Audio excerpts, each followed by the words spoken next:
નમસ્તે, મારું નામ જય પટેલ, ક્રિસ્ટલ સ્કૂલ ધોરણ 7.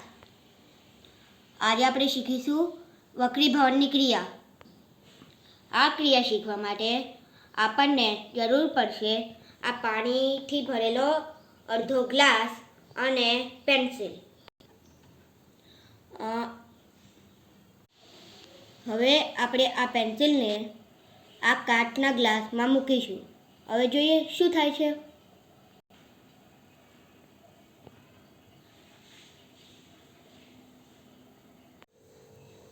આપણે ઉપરથી જોઈ શકીએ છીએ કે પેન્સિલ થોડી વાંકી જોવા મળે છે.